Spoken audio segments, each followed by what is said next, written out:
Hey guys, welcome to RandazzoModZ. In today's video, I have my Firebird. I have it next to the fire because it is cold today, and I decided to start a fire just to warm up the general area because I really do want to just paint my radiator support. And what are you doing, Sophia? Stop it. And just let that dry. Park the car because we have a really bad snowstorm coming tomorrow. So yeah, let's get started. But first, you guys want to hear the car?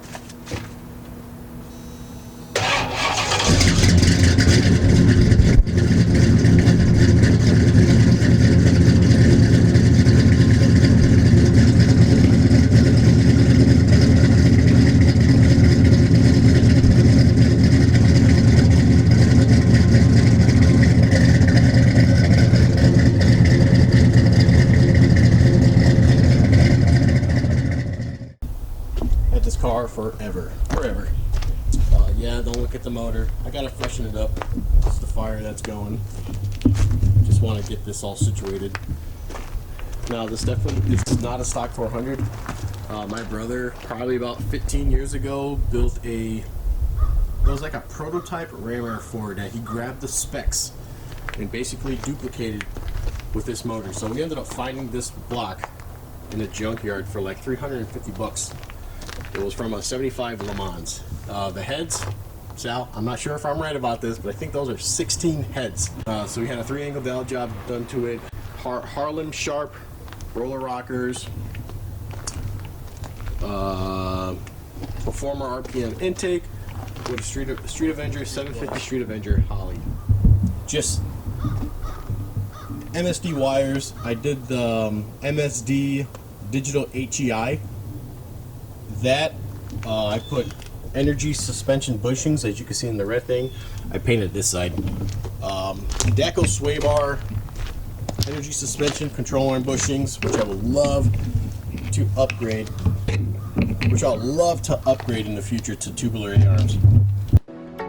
So in this clip of the video that you're seeing me taking apart the radiator support, so in this skit, I'm basically taking all the little knickknacks off the radiator support to get it ready for rust barrier.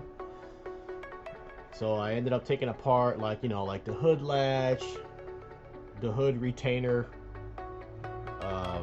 hold down I guess it's called. I took the horns off and left the bump stops in there. I just painted around them. I know these videos are boring right now, but it's just because there's just so much to do in the front in the beginning of this project that I'm working on that that it's just boring. So I'm gonna apologize, but I will admit that the videos will be getting better as the project progresses. So just bear with me. I promise it's gonna be worth it. So the goals for this car is just to basically paint all the little knickknacks, little corners. I ended up painting the cowl in an army color. But I still think I want to Raptor line it. The radiator support I'm not really too concerned about. It wasn't in really bad shape. It was just faded, really faded. But in the upcoming videos, you're gonna see a lot more fun, a lot more stuff that's fun, So like I said, I apologize in advance. Videos are boring. I get it. But I just want to be very detailed with my progress. I don't want to leave a lot of stuff out. Some of the stuff that I am doing off camera is just because I don't think it's worth watching. Like this is probably not worth watching either, but before the snowstorm comes, I just want to show you what was the last thing I ended up trying to finish. But like I said, once the weather gets better, I will be making better content. So bear with me, enjoy, have fun. I'm having fun with this. I hope you guys are as well. And the videos will be getting better, promise.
responsible.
Why does this guy like using a wire wheel all the time?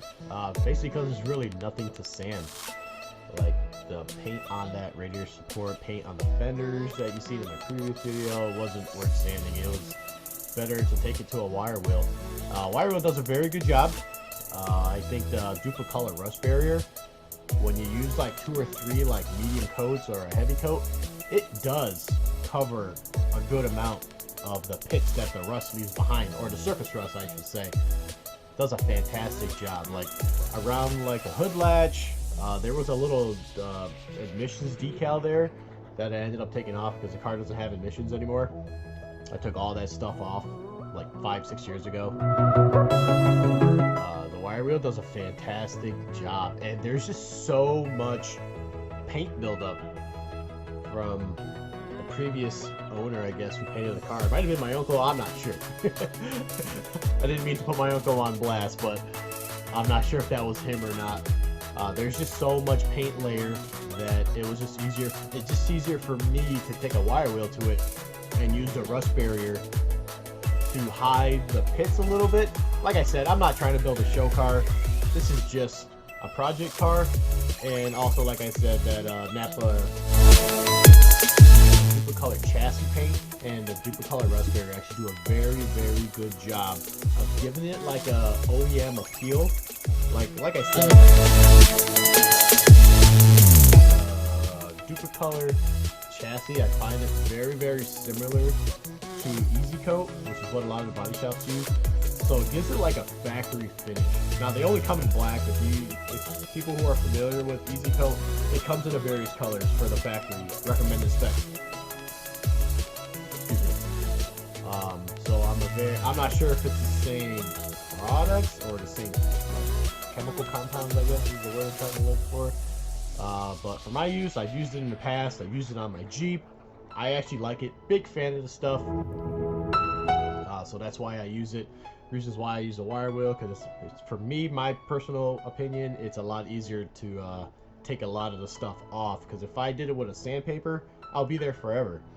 So you always see me wire wheel it, and then Scotty it, and then like I'll use like acetone while I'm scottying and then wipe it down. I find that combo to be the best. I don't recommend using that if you're going for like a show car finish. Definitely do it the right way, but for my Firebird, I don't really care. It's a lot easier for me to wire wheel it. You know, you hit it with a wire wheel, kicks all the crap off. Scotty it, kicks all the dust off.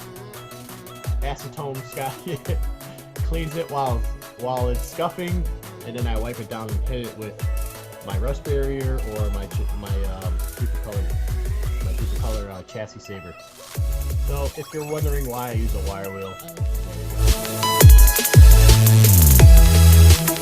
go.